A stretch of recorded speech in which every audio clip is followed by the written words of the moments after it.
Alors, quel type de chrétien veux-tu être? Est-ce que tu veux être un chrétien charnel? Est-ce que tu veux être un chrétien spirituel? Est-ce que tu veux être un chrétien qui a une intimité avec Dieu? Est-ce que tu veux être un chrétien du dimanche? Est-ce que tu veux être un chrétien qui lit sa Bible?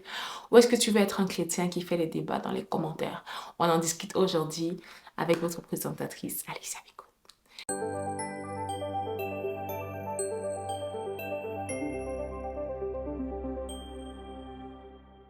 Alors bonjour, bienvenue à ton émission chrétienne Vieux pour Christ. Mon nom est Alice Avicoute et aujourd'hui je voulais qu'on puisse justement discuter de comment est-ce que nous visualisons, nous percevons notre vie chrétienne. Est-ce que toi tu es plus comme, oh il faut aller à l'église, oui oui, mais est-ce que tu as une intimité avec Dieu? Est-ce que tu lis ta Bible? Est-ce que tu as une prière, une vie de consécration, une vie de prière?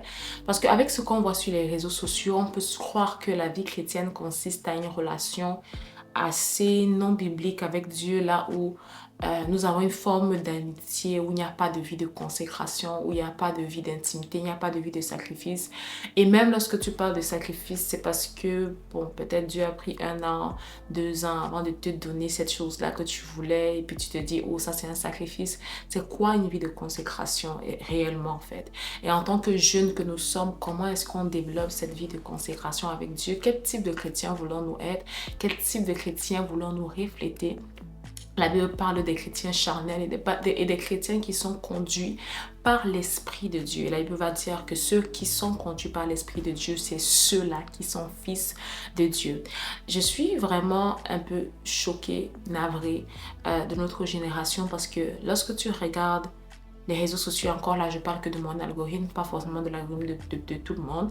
Tu regardes des personnes qui portent des étiquettes de chrétiens, mais qui ne reflète pas le quart de ce que ça veut dire. Alors, avant de penser que je suis venue vous juger ou juger quiconque que ce soit, je ne juge personne. Je fais juste une observation réelle des Écritures et de nos vies. Et je m'inclus à l'intérieur dans un sens. Dans le sens où, regardez un peu la vie des actes des apôtres. Regardez la vie des apôtres. Ok, oui, ils n'étaient pas parfaits, quote unquote, mais c'était des personnes qui s'étaient dépouillées eux-mêmes et ils avaient tous un seul et même objectif. Glorifier Christ, que l'évangile soit prêché. Et ils n'avaient pas honte de cet évangile. Aujourd'hui, quand tu es chrétien et que tu parles du sujet de la repentance, c'est un sujet de critique et de jugement. Aujourd'hui, lorsque tu parles peut-être de la vie de sanctification, c'est un sujet de jugement. Quel type de christianisme on nous a enseigné ou quel type de christianisme nous avons développé qui ne nous pousse pas à une vie de consécration, mais qui nous pousse à une vie de compromis. Là où on se dit, Dieu m'accepte comme je suis et je n'ai pas besoin de changer. Où est ce Saint-Esprit qui convainc de péché, de justice, de jugement que beaucoup d'entre nous professons avoir, mais dont on ne voit aucun fruit? À un moment donné, est-ce qu'on ne s'est pas aveuglé? Est-ce qu'on ne s'est pas leurré par une tendance? Ok, on est prêt à aller dans des concerts chrétiens. On est prêt à suivre des musiques chrétiennes. Mais on n'est pas prêt à rester dans le lieu secret, à chercher la face de Dieu. La Bible dit quelque chose, que lorsque nous contemplons comme dans un miroir l'image de sa gloire, nous sommes transformés en la même image de gloire en gloire. Ça veut dire que quoi? Plus je reste dans la présence de Dieu, plus je contemple Dieu, que ce soit dans la prière, la méditation, la lecture biblique, plus je dois le refléter dans mon caractère. Ça veut dire encore que quoi? Ça veut dire que la manière dont Jésus-Christ a vécu, la manière dont il parlait, il agissait, sa pensée, son cœur, ça peut être reflété en moi. Et qu'est-ce que Jésus-Christ avait à cœur? Il dit, il a été oint pour quoi? Pour les cœurs brisés, pour les malades, pour apporter quoi? L'évangile. Et c'est ça qui doit se refléter dans nos vies lorsqu'on se dit chrétien. Ou encore, est-ce qu'on est chrétien? Est-ce qu'on est disciple? Est-ce qu'on est... Qu'est-ce qu'on est en réalité? Ok, est-ce qu'on est un mouvement?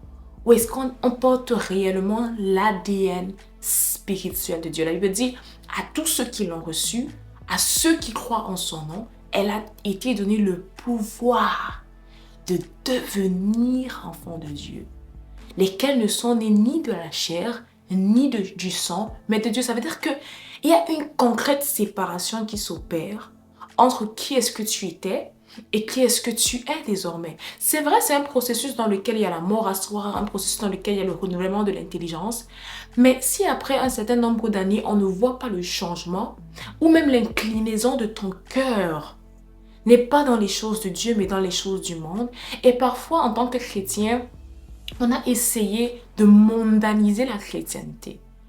Ok, parce qu'on se dit, ok, on veut toucher le monde, on veut que le monde s'identifie à nous. Christ n'a rien compromis pour que les gens s'identifient à eux, à lui. Il était assis, lorsque les pharisiens l'accusent de s'asseoir à manger à la même table avec les pécheurs. Il n'a pas compromis sa valeur, il n'a pas compromis son message, il n'a pas compromis ce en quoi il croyait, il n'a pas compromis la façon dont il marchait. Alors que nous, aujourd'hui, on veut compromettre la vie de sanctification, la manière dont nous nous habillons. Pourquoi? Parce qu'on veut montrer aux gens du monde que, en fait, tu peux t'identifier à moi et être chrétien. Est-ce que c'est ça le but? Est-ce que c'est ça que Christ disait lorsqu'il disait que nous sommes la lumière du monde et qu'une ville située sur une montagne ne peut pas être cachée? Lorsque tu regardes les apôtres, ils n'ont pas eu besoin de se mentir, de se compromettre pour prêcher l'évangile. Ils ont propagé le message tel qu'il est. Et la personne qui se sentait concernée, les personnes qui se sentaient concernées sont venues d'eux-mêmes et dire, ok, on veut vivre pour ce Dieu-là. Et si on repartait à la vie de consécration? Et si on repartait aux Écritures?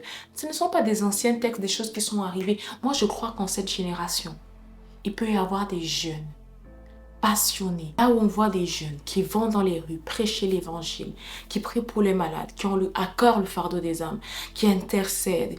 Est-ce que quelque part, on ne se laisse pas un peu distraire? Est-ce que quelque part, on ne se laisse pas un peu déconcentrer? Parce que nous voulons fit into? Parce que nous voulons... oui, fit into. Je ne sais pas comment on dit fit into.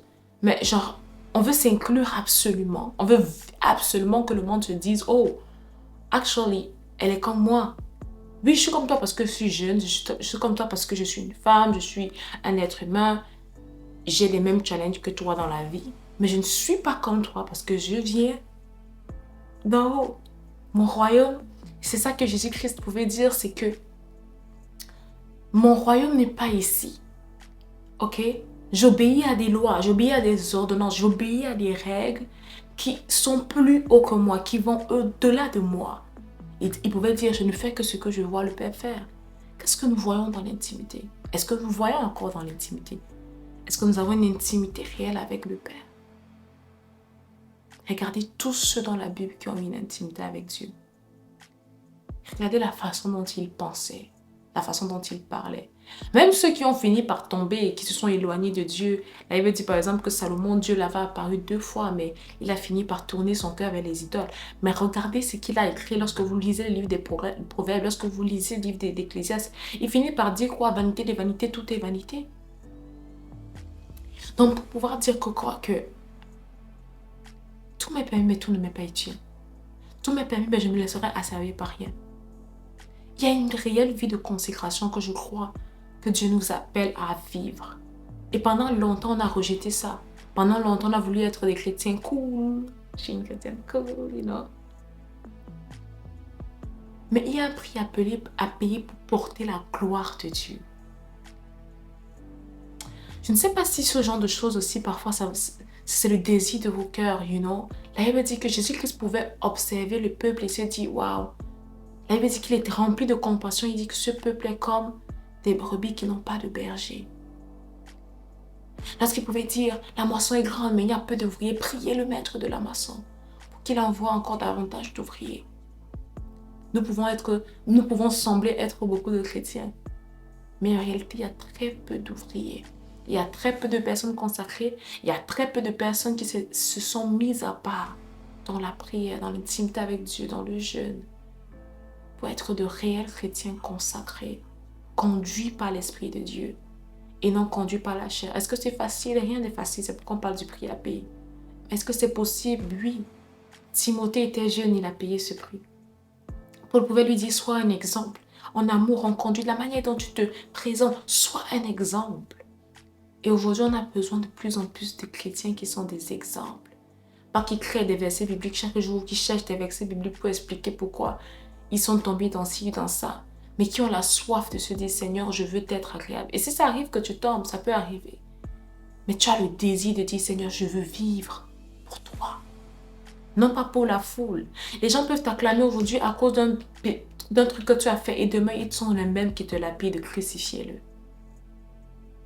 Je veux juste nous exhorter au milieu de ce mouvement chrétien, cherchant à réellement être enracinés, être conduits par l'Esprit de Dieu, à être des intimes de Christ qui portent sa gloire partout où ils vont.